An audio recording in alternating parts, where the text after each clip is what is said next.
Mukul Chaudhary IPL के मंच का नया सितारा।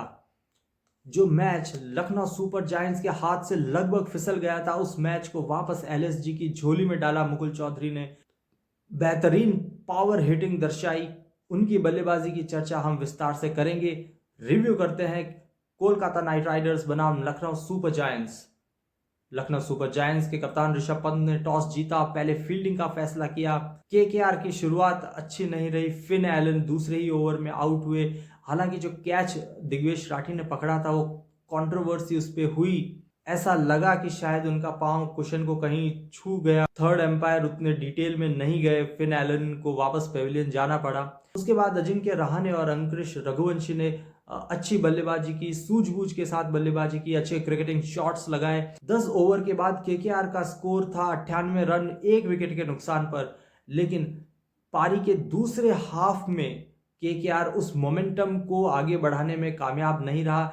ऐसा लगा कि केकेआर के पास जो पावर है बल्लेबाजी क्रम में, वो 200 से ज्यादा का स्कोर बना सकते हैं, लेकिन ऐसा हुआ नहीं। 3 ओवर के अंतराल में 3 विकेट खोए केकेआर ने।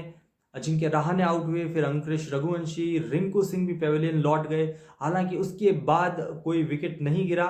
कैमरन ग्रीन और रोमन पॉवेल ने पारी को फिनिश किया, 181 के स्कोर तक ले गए। लेकिन जो मोमेंटम पहले हाफ में, पहले 10 ओवर में केकेआर के बल्लेबाजों का पास था, उसका फायदा उठाने में कामयाब नहीं हुए। लखनऊ सुपर जायंट्स की तरफ से गेंदबाजी अच्छी रही। उनके स्पिनर्स ने इकोनॉमिकल स्पेल डाला। मोहम्मद शमी को छोड़कर सभी गेंदबाजों को एक एक विकेट मिला।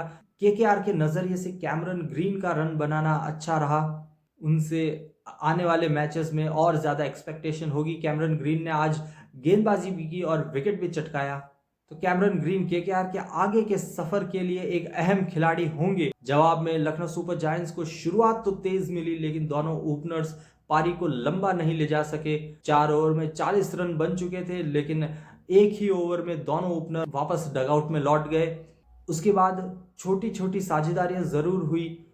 ऋषभ पंत आयुष बदोनी के बीच, फिर निकोलस पूरन आयुष बदोनी के बीच।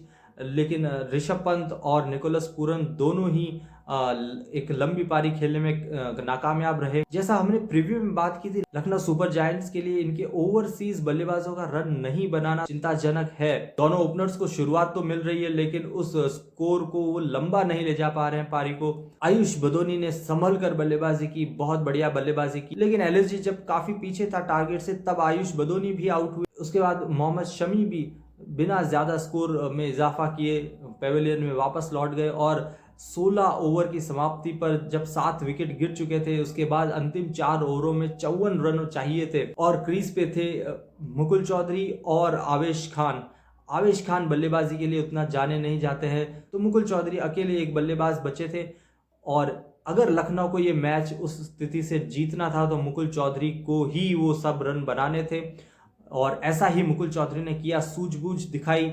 सिंगल्स को मना किया, जितना ज्यादा हो सके गेंदें खुद खेली। इस पार्टनरशिप में आवेश खान ने महज 3 गेंदें खेली, बाकी सभी गेंदों का सामना किया। मुकुल चौधरी ने अपने ऊपर विश्वास जताया और उस विश्वास पर खरे भी उतरे। सभी गेंदबाजों की उन्होंने जमकर धुनाई की। वैभव अरोड़ा आए 17वां ओवर लेकर। उस ओवर में उन्होंने एक छक्का और चौका लगाया और सामने की ओर एक मिनी हेलीकॉप्टर जैसा शॉट खेला 6 रनों के लिए। और उसके बाद जो हेलीकॉप्टर उड़ा है, वो जाकर फिनिश लाइन के पार ही रुका।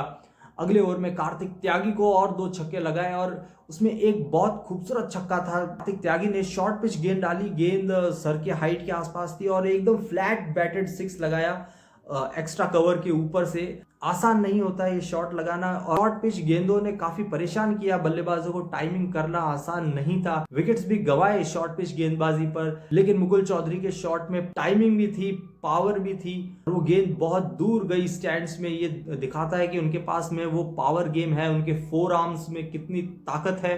19वां ओवर जब कैमरन ग्रीन लेकर आए, तो कैमरन ग्रीन को मुकुल चौधरी ने 2 छक्के 1 चौका मारा और अंतिम ओवर के लिए 13 रन छोड़े। अंतिम ओवर करने आए वैभव अरोड़ा। वैभव अरोड़ा को उन्होंने ओवर की दूसरी गेंद पर स्क्वायर लेग के ऊपर से शानदार छक्का जड़ा। गेंदबाजी के प्लान्स में थोड़े बदलाव किए वैभव अरोड़ा। राउंड द विकेट आए, राउंड द विकेट आकर एंगल के साथ वाइड यॉर्कर का अटेम्प्ट उन्होंने किया और अच्छी गेंद डाली। मुकुल चौधरी उसको कनेक्ट नहीं कर पाए। थोड़ा दबाव दिखा, जैसी फील्ड सेटिंग थी और जिस प्रकार की गेंद वैभव अरोड़ा प्लान कर रहे थे, मुकुल चौधरी ने एक गेंद को हटकर पीछे की तरफ फाइन लेग की तरफ खेलने का प्रयास किया, वहां वो कनेक्ट नहीं हुए। उस मोमेंट पर लगा कि काफी दबाव में है बल्लेबाज, 2 गेंदों पे 7 रन चाहिए थे, यानी कि एक बाउंड्री तो चाहिए ही थी। और अगली गेंद फिर वैभव अरोड़ा उसी प्लान के साथ आए, उसी को एग्जीक्यूट किया, वाइड यॉर्कर करने की कोशिश, लेंथ में थोड़ी सी चूक हुई और ऑफ स्टंप के इतना बाहर एक बेहतरीन शॉट खेला कवर्स के ऊपर से। एक मुश्किल सिचुएशन में मुश्किल समय पर खेला गया शॉट, इस मैच का शायद ये सर्वश्रेष्ठ शॉट था। 21 वर्षीय बल्लेबाज है, अपना तीसरा ही मैच खेल रहे हैं आईपीएल में और इतने बड़े मंच पर अपने करियर के इतनी शुरुआत में ऐसी बल्लेबाजी करना बिल्कुल आसान नहीं होता है। दबाव होता है, एक्सपेक्टेशंस होती है, नर्वसनेस होती है, लेकिन ऐसा कुछ नहीं दिखाया इस बल्लेबाज ने और अपनी टीम को ये मैच जितवाने में सबसे अहम योगदान दिया। आयुष बदोनी ने अर्धशतक लगाया, लेकिन जब मैच खत्म हुआ तो लोग आयुष बदोनी की इस पारी को भूल चुके थे। कुल 7 छक्के और 2 चौके लगाए 27 गेंदों की इस पारी में, 54 रन नॉट आउट रहे। सैयद मुश्ताक अली ट्रॉफी में अपनी धुआंधार बल्लेबाजी के चलते सुर्खियों में आए थे। 198 के स्ट्राइक रेट से उन्होंने रन बनाए थे सैयद मुश्ताक अली ट्रॉफी में राजस्थान के लिए खेलते हुए। वहां से लखनऊ सुपर जायंट्स ने उन पर बिड किया, उन पर भरोसा जताया और उस भरोसे पर खरे उतरे। केकेआर के गेंदबाज इस सीजन संघर्ष करते नजर आए हैं और इस मैच में भी सभी गेंदबाजों को संघर्ष करना पड़ा। हालांकि उन्होंने स्लोअर गेंद का काफी प्रयोग किया और शॉर्ट पिच गेंद का भी काफी प्रयोग किया और इन स्लोअर गेंद पर और शॉर्ट पिच गेंदों पर बल्लेबाजों को वास्तव में कठिनाई हुई टाइम करने में। जो पहले 4 विकेट गिरे, Aiden Markram, Mitchell Marsh, Rishabh Pant, Nicholas Pooran, सभी शॉर्ट गेंदों पर, शॉर्ट पिच गेंदों पर ही आउट हुए। बाकी टीमों के भी गेंदबाज जो ये मैच देख रहे हैं, उनके कोचेस, उनका जो सपोर्ट स्टाफ है, वो नोट कर रहे होंगे इस बात को कि स्पेशली कोलकाता के इस ग्राउंड पर कि यहाँ स्लो गेंद इफेक्टिव रहेगी, स्लो बाउंसर्स काम करेंगे, बल्लेबाजों के लिए चुनौती पेश करेंगे। और सिर्फ इसी मैदान पे नहीं, ये अब तक खेले गए बाकी मैचेस में देखा गया है कि गेंदबाजों ने स्लो बाउंसर्स का काफी प्रयोग किया है। कल का जो मैच हुआ था दिल्ली बनाम गुजरात टाइटंस, उसमें भी अंत में प्रसिद्ध कृष्णा ने डेविड मिलर को स्लो बाउंसर से ही छकाया था, उसी से बीट किया था और आज के मैच में भी ऐसा ही देखने को मिला। इसलिए भी मुकुल चौधरी की बैटिंग को दाद देना चाहिए, क्योंकि उन्होंने कुछ शॉट्स उन्हीं शॉर्ट पिच गेंदों पर खेले थे जहां बाकी बल्लेबाजों को सामना करने में कठिनाई हुई। उन गेंदों पर मुकुल चौधरी ने छक्के लगाए और किस सिचुएशन में लगाए वो उस पारी को और बड़ा बना देती है और ग्रैंड बना देती है। गेंदबाजी की बात करें तो केकेआर के लिए पॉजिटिव था सुनील नारायण की बॉलिंग। सुनील नारायण ने 4 ओवर में 13 रन देकर 1 विकेट लिया, बहुत ही किफायती गेंदबाजी की। इसके साथ अनुकुल रॉय ने भी बढ़िया गेंदबाजी की। तेज गेंदबाजों की समस्या अभी भी बनी हुई है, उसका समाधान होता नजर नहीं आ रहा है केकेआर की ओर से और केकेआर को अभी भी अपनी पहली जीत का इंतजार है। 4 मैचों में सिर्फ 1 पॉइंट है और आगे की राह जो है वो इस सीजन केकेआर की बहुत कठिन होने वाली है। 10 मैच और उन्हें खेलने हैं और क्वालिफाई करने के लिए कम से कम 8 मैच जीतने होंगे। उनके गेंदबाजों का प्रदर्शन को देखते हुए काफी मुश्किल नजर आता है। और जैसा प्रीव्यू में हमने बात की कि केकेआर के बल्लेबाजों को चाहिए कि जितना टारगेट वो सेफ समझते हैं उससे 15 से 20 रन ऊपर ही बनाए, क्योंकि उनकी गेंदबाजी बिल्कुल क्लिक नहीं कर रही है, एकदम ऑफ कलर है।